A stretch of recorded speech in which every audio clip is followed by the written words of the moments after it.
আমাদের সাথে অতিথি হিসেবে রয়েছেন মেজর জেনারেল অবসরপ্রাপ্ত মোহাম্মদ নজরুল ইসলাম। আপনাকে শুভ সকাল জানাচ্ছি। Thank you so much. শুভ সকাল। সকালটা ঠিক কেমন শুরু হয় একজন অবসরপ্রাপ্ত সামরিক কর্মকর্তার সকালটা কেমন হয়, বা আগে কেমন ছিল? কলামিস্ট, লেখক হিসেবে এখন এই জীবনটা কেমন উপভোগ করছেন, বা সকালটা ঠিক কেমন ভাবে শুরু হচ্ছে? আমার সকালটা মূলত একটা নির্দিষ্ট ছকে বাঁধা। কখন এই ছকের সাথে আটকে গেছে আমি ঠিক মনে করতে পারি না, বাট বিগত 40 বছর থেকে আমি ঠিক সকাল 5টায় উঠি। শীত, গ্রীষ্ম, বর্ষা, বসন্ত রেগুলার, হটেবার দি কেসিস। ঠিক 5টায় উঠি।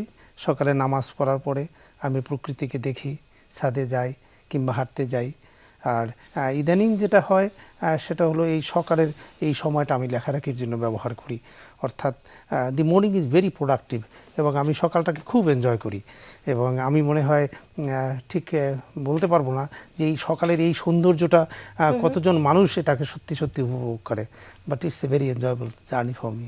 আমরা সবসময় জানি যে একজন সেনা সদস্য কিন্তু টাইম রুটিন সবসময় মেনটেন করে আসছে, সেটা হচ্ছে অবসরপ্রাপ্ত হোক বা এখন বর্তমানে যারা রয়েছেন তাদের জন্য এটা কিন্তু একটা রুটিন বাউন্ড লাইফ সবসময়ের জন্য। আপনার কাছে একটু জানতে চাই, দীর্ঘ 36টা বছর দেশকে উৎসর্গ করেছেন, সামরিক কর্মকর্তা হিসেবে ছিলেন, মেজর জেনারেল হিসেবে ছিলেন, এখন বর্তমানে আপনি একটা বই লিখেছেন, হাতে কলম নিয়েছেন যে হাতে আগে অস্ত্র ছিল। কিভাবে হচ্ছে এই যে বই লেখার অনুপ্রেরণাটা কি করে আসলো? আসলে একদিনে তো কোনো জিনিস সৃষ্টি করা সম্ভব না। আমার মধ্যে পড়ার যে একটা আগ্রহ, এটা অনেক দিন থেকে ছিল। ঢাকার শহরে কোনো লাইব্রেরি নেই যেই লাইব্রেরির প্রত্যেকটা তাক আমার হাতের স্পর্শ নেই। যখন আমি ঢাকা কলেজে ছাত্র ছিলাম, মূলত পড়াশোনাটা এটা আমার একটা প্যাশন, আর সামরিক জীবনটা এটা আমার একটা প্রফেশন ছিল। সো লেখার উৎসাহটা আমি অনেক দিন থেকে লেখালেখি শুরু করি। আর মূলত যে জায়গাতে এই লেখাটাকে একটা বাস্তব ভিত্তির উপর দিতে চেয়েছিলাম সেটা হলো যে এখন একটা পর্যায়ে পৌঁছে গেছি। এখন বারবারই মনে হয় যখন পিছনে ফিরে তাকিয়ে দেখি যে আমার এই দীর্ঘ জীবনের এই যে অভিজ্ঞতা, এগুলো এই লেখালেখির মাধ্যমে যদি আমি পরবর্তী প্রজন্মকে আমি দিয়ে যেতে পারি, বা যারা কষ্ট করে এই অভিজ্ঞতা অর্জন করতে হবে না, রেডিমেড প্রজন্ম যেটা আর কি, ডিজিটাল প্রজন্ম যদি এটাকে খুব সহজেই পেতে পারে, why not to do that. মূলত এটা হলো প্রথম। দ্বিতীয়ত, যখন আমি জিওসি ছিলাম, জেনারেল অফিসার কমান্ডিং, তখন আমার জব ছিল টু প্রিপেয়ার দি পিপল, যেন যুদ্ধের জন্য একেবারে জীবনকে উৎসর্গ করতে পারে উইদাউট বিং প্রিজুডিস, কোনো ধরনের শঙ্কা ছাড়া। জীবনটাও কিন্তু তাই, যে আমি যদি বড় কিছু করতে চাই আমাকে কিন্তু ওইভাবে করে প্রস্তুত হতে হবে, এবং সেখানে কোনো শঙ্কা থাকলে চলবে না, নিজেকে সম্পূর্ণ সমর্পণ করতে হবে।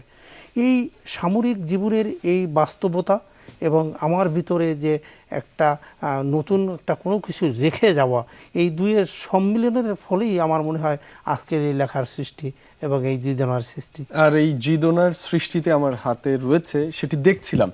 জিদোনা শব্দটি বেছে নেওয়ার পেছনে আর এটির অর্থই বা কি, দর্শকদের জন্য যদি একটু সাধারণ ভাষায় বুঝিয়ে বলতেন, আর যে বইটিতে কি রয়েছে? জিদোনা আসলে এটা একটা দর্শন, কোনো ডিকশনারি শব্দ না, এটা আমার নিজের সৃষ্টি। আপনি গুগলে সার্চ করলে দেখতে পাবেন কিভাবে এই সৃষ্টি হলো। এখানে মূলত 99 আর্টিকেল আছে, 99টা আর্টিকেল আছে। আমি যখন উদ্বুদ্ধ করতে চাই বিভিন্ন কমান্ড, ইনস্ট্রাকশনাল এবং অন্য অ্যাপয়েন্টমেন্টগুলোতে, যখন বিভিন্ন সেক্টরের লোকজনকে মানসিকভাবে উদ্বুদ্ধ করতে হয়, তখন আমি লিখতে থাকি, যখন যেখানে যে পরিস্থিতির জন্য লেখা প্রয়োজন হয়। এভাবে করতে করতে একসময় 99টা আর্টিকেল হলো।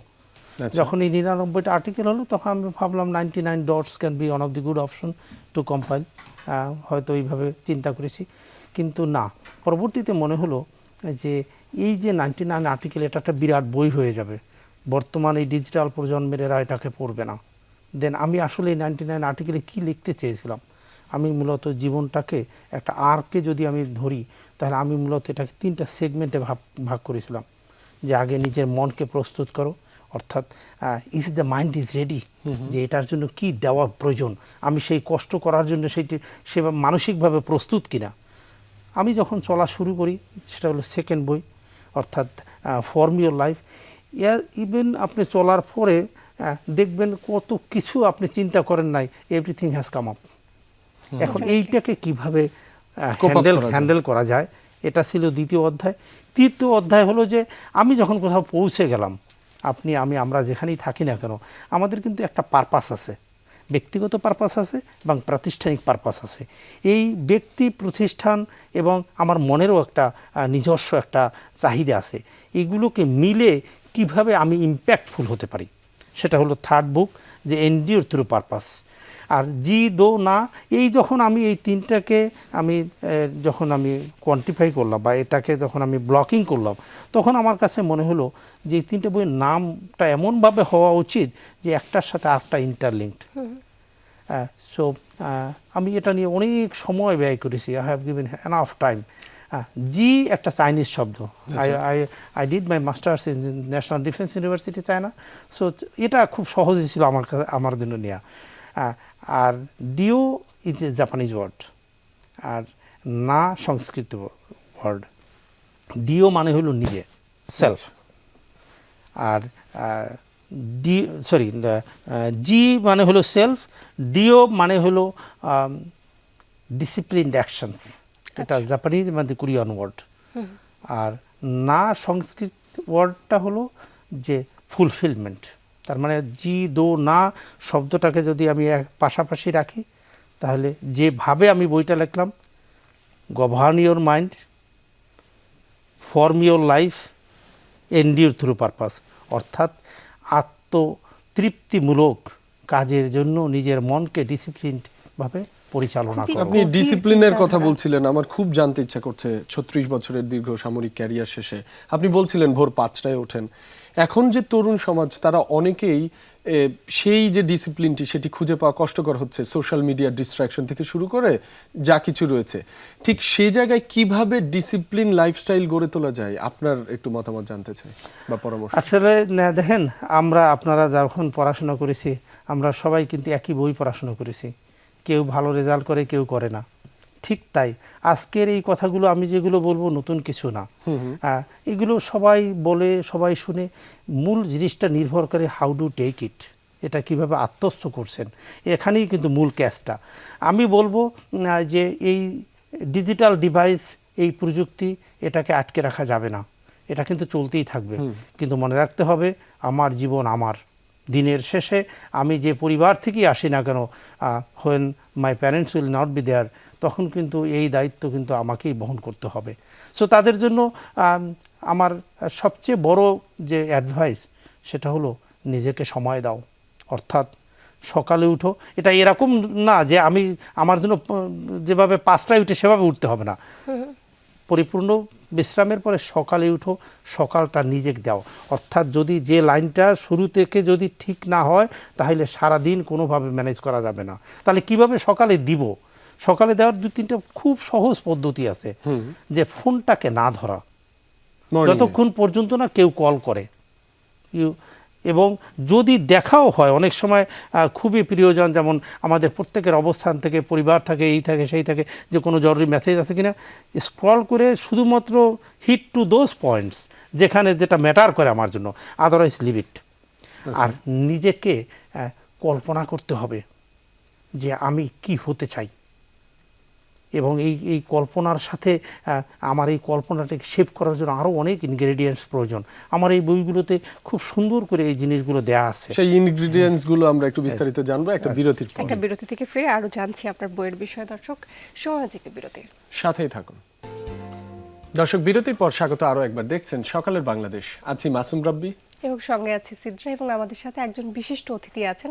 আজ সাথে আছেন অবসরপ্রাপ্ত মেজর জেনারেল মোহাম্মদ নজরুল ইসলাম। চলে যাচ্ছি তার কাছে তার বইয়ের গল্প শুনতে। আপনার কাছ থেকে আমরা জিডোনা নিয়ে অনেকগুলো তথ্য জানছিলাম, কিন্তু বর্তমানে তো ফুটবল নিয়ে হচ্ছে সারা বাংলাদেশ জুড়ে, সারা বিশ্ব জুড়ে কিন্তু একটা উন্মাদনা। একটু জানতে চাই আপনার কাছে, আপনি কোন দল সাপোর্ট করছেন? আমি আসলে সত্যিকার অর্থে খুব বেশি ফুটবল প্রেমিক না। আচ্ছা। ক্রিকেট মোটামুটি এই আসলে খেলাধুলোর প্রতি একটু ভেরি ক্যান্ডিড, ওইভাবে অতটা আগ্রহ নেই আমার। তবে খেলাধুলা করছেন তো, খেলাধুলা করা হয় কতটুকু? আমি গলফ খেলি। আচ্ছা আচ্ছা, যেটি হয়ে থাকে Just সামরিক like army কর্মকর্তাদের। তো ঠিক সেই জায়গায় খেলাধুলা আপনার পছন্দ না, কিন্তু এই যে পারপাস, এন্ডিওর থ্রু পারপাস, আপনি আপনার বইয়েও লিখেছেন, নিজের পারপাস খুঁজে পেতে মাইন্ডসেটটা গড়ে তোলা ভেরি ইম্পর্ট্যান্ট। আর সেক্ষেত্রে কিন্তু স্পোর্টস একটা বিগ রোল প্লে করে। সেক্ষেত্রে তরুণদের জন্য স্পোর্টস কতটা গুরুত্বপূর্ণ বলে মনে করেন? বা আমরা সামরিক কর্মকর্তাদের সন্তানদেরও দেখেছি স্পোর্টসের সাথে ইনভলভমেন্ট একটা বাড়তিভাবে থাকেই। আসলে প্রত্যেক মানুষের জেনেটিক বিহেভিয়ার ভিন্ন। ইউনিভার্সালি বলা যাবে না যে শুধুমাত্র স্পোর্টসই মানুষের পুরো চারিত্রিক বৈশিষ্ট্যটাকে পরিবর্তন করবে। আমি সাধারণভাবে মনে করি যে শারীরিক পরিশ্রম করলে যে ফিজিওলজিক্যাল যে একটা এক্সারসাইজ হয়, এর ফলে যে ইন্ডোফিন বা যে নিঃসরণ ব্রেন থেকে হয়, এটা অবশ্যই একটা প্রশান্তির জায়গা। তো আমি খেলাধুলো একটা উপকরণ যেটার মধ্যে আনন্দও পাওয়া যায় এবং ফিজিক্যাল এক্সারসাইজও করা যায় একই সাথে। সো এটা মানে অর্থাৎ একের ভিতর দুই, একদিকে খেলাটা হলো, আনন্দও পেলাম এবং ভালোও থাকলাম। সো হতেই পারে, বাট আমি সত্যিকার অর্থে মনে করছি না শুধুমাত্র খেলাধুলা, বাট ইভেন যদি কেউ দৌড়ায় এবং করে এক্সারসাইজ করে, ওর তো সেম পারপাস হতে পারে। তবে ইয়াংদের জন্য বয়স ভিত্তিক এই ইভেন্টগুলো ভিন্নতর। আমি বলবো ইয়াংদের জন্য খেলাধুলার জন্য অবশ্যই সময় দেওয়া প্রয়োজন। তাতে যেটা হয় তাতে হলো ডিক্লাটারিং হয়, ডিজিটাইজেশনের এই মুক্ত যে আবহটা থাকে সেটা থেকে নিজেকে মুক্ত রাখতে পারে এবং ব্রেনটা না অ্যাক্টিভ হয়, নিউরো সিস্টেমটা রিঅ্যাক্টিভেট হয়ে আমার মনে হয় কমপ্লিটলি ফ্রেশ আকারে যখন সে শেষ করে, এটা তার জন্য একটা নতুন লাইফের সঞ্চার করতে পারে। আমি এবার একটু জিদোনা নিয়ে কথা বলতে চাচ্ছি। কোনো পাঠক যদি বইটা কিনতে চান তাহলে কিভাবে কিনবেন? এটা প্রায় 10টা আউটলেটে, লাইক পাঞ্জেরি, পাঠক সমাবেশ এবং এই এখানে শাহাবুদ্দিন পার্ক সহ বড় বড় 10টা লাইব্রেরিতে আছে, ক্যান্টনমেন্টের সিএইচডিতে আছে, অনলাইনে রকমারিতেও বোধহয় দিয়েছে, I am not very sure, এটা পাওয়া যাবে। আচ্ছা, একজন লেখক হিসেবে আপনি যখন জিদোনাটা লিখছিলেন, আপনার কাছে কোন ব্যাপারটা নিয়ে আপনার অনেক বেশি চিন্তা করতে হয়েছে? যে নিশ্চয়ই একটা বই লিখতে গেলে তো একজন লেখককে অনেক বেশি শ্রম দিতে হয়, শ্রমের থেকে বেশি অনেক কিছু জানতে হয় যে আমি আসলে কি লিখছি, কখন লিখছি। তা একজন লেখকের অভিব্যক্তি কি ছিল যখন বইটা লিখতে গিয়েছেন? কোন কোন প্রতিবন্ধকতার আপনি সম্মুখীন হয়েছেন? এখানে দুটো জিনিস, এক হলো প্রতিবন্ধকতা, দ্বিতীয়ত হলো কোন জিনিসটা চিন্তা করেছি। দেখেন, যখন একজন আর্কিটেক্ট যখন একটা বিল্ডিংয়ের চিন্তা করে, তখন প্রথম কাজ হলো যে পিলার, এই পিলারগুলো যেন মানে ডিসম্যান্টেল না হয়, ভিতরে যত কিছুই যা কিছুই করি না কেন এই পিলারটা যেন বেশ শক্ত হয়, এবং এই জন্য আর্কিটেকচারের পরে কিন্তু স্ট্রাকচারের কাছে চলে যায়। সো আমি যখন লেখা শুরু করি তখন আমার কাছে মনে হয়েছিল যে আমি ওই প্রজন্ম সৃষ্টি করব যেটা মেন্টালি খুবই রোবাস্ট হবে, ইথিক্যালি ভেরি সাউন্ড হবে, এবং পরবর্তী প্রজন্মের জন্য যেন সে একটা অ্যাসেট হয়। অর্থাৎ তার ভিতরের এই কোয়ালিটিগুলো এমনভাবে আলো ছড়াবে যেন বাকি সবাই আলোকিত হয়। I have travel round the world, আমি দেখেছি আসলে এই যে human mind is a great asset. আমি লেখার সময় সব সময় আমার পুরো বইয়ের মধ্যে এই ঘুরে ফিরে এই কথাগুলোই আছে, স্ট্রিম লাইনিং দি নিজের থটস। অর্থাৎ এই লেখার মাধ্যমে যেন সে খুঁজে পায় যে what he suppose to do it, এবং সে যেন সত্যি সত্যি নিজেকে আলাদা করতে পারে। দৌড়ায় কিন্তু সবাই কিন্তু ওই অলিম্পিকে, কিন্তু যে ব্যক্তি এক কদম সামনে যায় সে কিন্তু ওই রিবনটা টাচ করতে পারে। আমি এখানে বারবার বলার চেষ্টা করেছি, don't only run ফাস্টার within the lane. Limitation বলতে যেটা হয়, নিজের সাথে সবসময় যুদ্ধ করতে হয়, টায়ার্ড লাগে, এই প্রুফ দেখতে হয়, এই করতে হয়, এবং এটা ডিসিপ্লিন ওয়েতে সাজানো গুছানো। এটা ছাড়া I had my family support, এবং আমার নিজের পড়ার রুম আছে, নিজের জায়গা আছে। ওভাবে ক্রিটিক্যালি এই বইয়ের জন্য বিরাট একটা বাধা হিসেবে আমি কোনো কিছু দেখতে পাইনি। নিজেকে ম্যানেজ করা ছিল সবচেয়ে বড় বাধা, should or not to do it. আচ্ছা, তো ফর্ম ইয়োর লাইফে একটু আসতে চাই। আপনি বলছিলেন গভর্ন ইয়োর মাইন্ড, এরপরে যদি সেকেন্ড পার্টে আসি ফর্ম ইয়োর লাইফ, তো নিজের জীবন গঠনে বর্তমান তরুণ প্রজন্ম কিন্তু অনেকটাই হেজিটেশনে আছে, বিশেষ করে আবারও ওই ব্যাপারটাই চলে আসে যেহেতু অনেক ডিস্ট্রাকশন তাদের কাছে আছে। তো এই ডিস্ট্রাকশন এড়িয়ে কিভাবে নিজের জীবনটা গঠন করতে পারে? মিলিয়ন ডলার প্রশ্ন।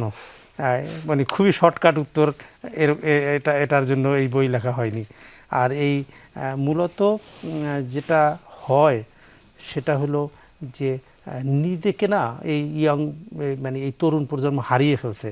কিভাবে হারিয়ে ফেলছে? সকালে উঠি যখন ফেসবুকে দেখতে পায় তার বন্ধুরা অন্যদিকে চলে গেছে, তখন পাওয়া না পাওয়ার দোলাচালে থাকতে থাকে। ইস, আমি যদি যেতে পারতাম, সেই যদি করতে পারতাম। সো এই যে নিজেকে হারিয়ে ফেলাটা হলো সবচেয়ে কঠিন, মানে সবচেয়ে চরম বাস্তবতা। আমি যদি বলি যে এখন খুবই শর্টকাট উত্তর যে কিভাবে বড় হওয়া যাবে, খুবই সোজা।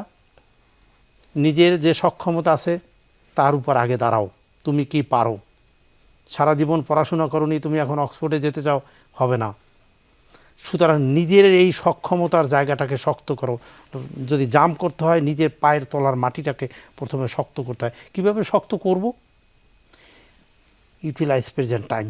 আজকের এই সময়, এই এখন থেকে যে আমি আজকে সারা দিনে আমি আমার এই কোর কাজ হলো লিস্ট ডাউন, যে আমি 5টা ফোন করব, আমি এইটা করব, সেইটা করব, পড়াশোনা করব। ইফ ইউ আর স্টুডেন্ট, আমি এই বইগুলো পড়ব। If you are a professional, আমি আমার এই অ্যাসাইনমেন্ট আছে। তারপর সোশ্যালাইজেশন। সত্যিকার অর্থে যদি এইরকম একটা টু ডু লিস্টকে করা যায় একেবারেই ফ্লেক্সিবল অনুযায়ী, আস্তে আস্তে আস্তে আস্তে আস্তে আস্তে করে, আমার মনে হয় জব ডান। কিন্তু এই কাজটাই নিজের ভিতর থেকে করতে হবে। আজকে এই যারা শুনছেন তারা যদি এটা দেখেই করেন, motivation is a continuous efforts.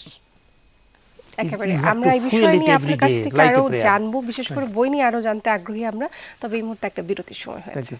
দর্শক, সময় হচ্ছে একটা বিরতির, সাথেই থাকুন। বিরতি পর স্বাগত আরো একবার। দেখছেন সকালের বাংলাদেশ, আছি মাসুম রাব্বি, সাথে আছি সিদ্রা, এবং আমাদের সাথে আছেন মেজর জেনারেল অবসরপ্রাপ্ত মোহাম্মদ নজরুল ইসলাম। আমরা জিরোনা নিয়ে অনেকক্ষণ কথা বলছিলাম। আমি একটু বইয়ের পাতা উল্টে দেখছিলাম যে কিছু লেখা আমি একটু পড়ে শোনাতে চাই দর্শকদের উদ্দেশ্যে, এবং আপনার কাছ থেকে কিছু প্রশ্ন করব সেই প্রসঙ্গে।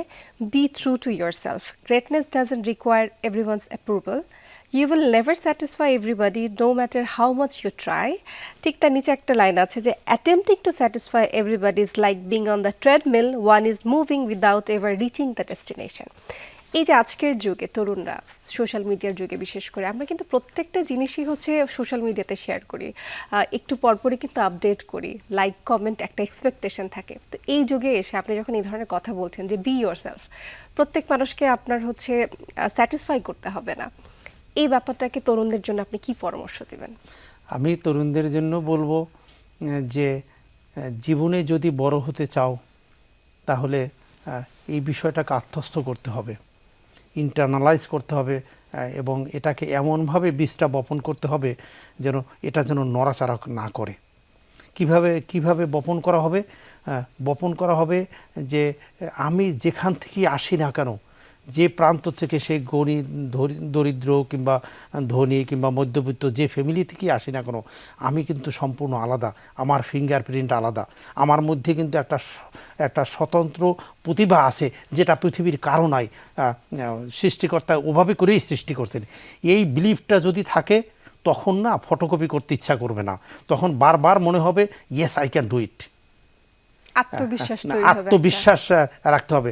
আর পৃথিবীর কেউ জানুক আর না জানুক, ইউ ইয়োরসেলফ এক্স্যাক্টলি জানেন যে আপনি কি সত্যি সত্যি এটা কি লোক দেখানো কাজ করছেন নাকি সত্যি সত্যি মন থেকে আসছে। এই জন্য আমি ওই লেখাটা লিখছি, বি ট্রু টু ইয়োরসেলফ। এখানে যে 99 আর্টিকেল আছে, আই বিলংস টু দিস, এবং আমি প্রত্যেকটা জীবনে এর প্রত্যেকটা অধ্যায় আমি ফলো করি। হয়তো পরিপূর্ণভাবে ফলো করা কোনো মানুষের পক্ষেই সম্ভব না, একটা ধরলে আর একটা একটু লুজ হয়, এটা সত্যি, বাট আমি এটা ভীষণভাবে বিশ্বাস করি। আজকে তরুণ প্রজন্মকে বলবো যে অন্যের দ্বারা প্রভাবিত না হয়ে নিজের যোগ্যতার উপর কিন্তু দাঁড়াতে হবে দিনের শেষে। So have that confidence. এবং অনেক রিজেকশন আসবে, বন্ধুরা বারবার বলবে আরে খ্যাত হয়ে গেছো, কি সারাদিন বই নিয়ে পড়ে আসো, কোনো কিছু এইভাবে না। এই রিজেকশনের মধ্যে আমরাও কিন্তু ব্যতিক্রম না। আমি যখন এই বই সৃষ্টি করতে গিয়ে প্রচুর অনেক কিছু আমাকে বিসর্জন দিতে হয়েছে, particularly morning golf I had to surrender.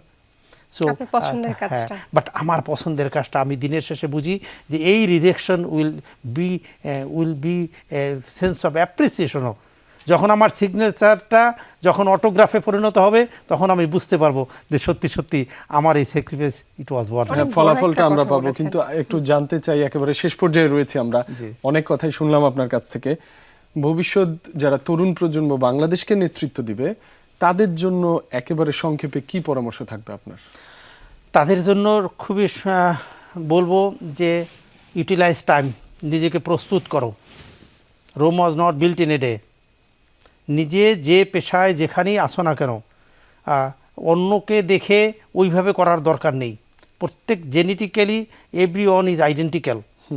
নিজের এই কোর কম্পিটেন্সিটা, অর্থাৎ নিজের ওই সক্ষমতার জায়গাটা প্রথমে আবিষ্কার করো। Take time to discover. এইটা আবিষ্কার করাও একটু কঠিন কাজ, কিন্তু যখন বিভিন্নভাবে বিভিন্ন লোকের সাথে মিশে, and you must have a mentor, যেখানে গিয়ে বলতে হবে যে আমি তো এইটা পারি না, এটা ক্যান্ডিডলি বলতে হবে, একেবারে নিজের পার্সোনাল ইস্যু বলতে হবে। দেন হি উইল হেল্প ইউ যে কী করতে হবে। এবং ওই জায়গাটার উপরে দাঁড়িয়ে আজকে এই মুহূর্তে এখন থেকে utilise the time and time. তাহলেই সম্ভব, এবং এটাকে ডিসিপ্লিন ওয়েতে করতে হবে। একেবারে, because time and tide wait for none, এই কথাটি আমরা সবসময় জানি। আপনাকে অসংখ্য ধন্যবাদ জানাচ্ছি, আপনার মূল্যবান সময় আজ আমাদেরকে দিয়েছেন। Thank you so much for being with me. দর্শক শ্রোতাকে অনেক ধন্যবাদ। আমি আশা করি যে উদ্দেশ্যে বই লেখা হয়েছে, এখানে প্রত্যেকটা আর্টিকেলের সাথে টু ডু লিস্ট করা আছে, আপনার কি করতে হবে, রেডিমেড কিন্তু। মানে আমি বুঝি, because I have been the faculty of the university as well.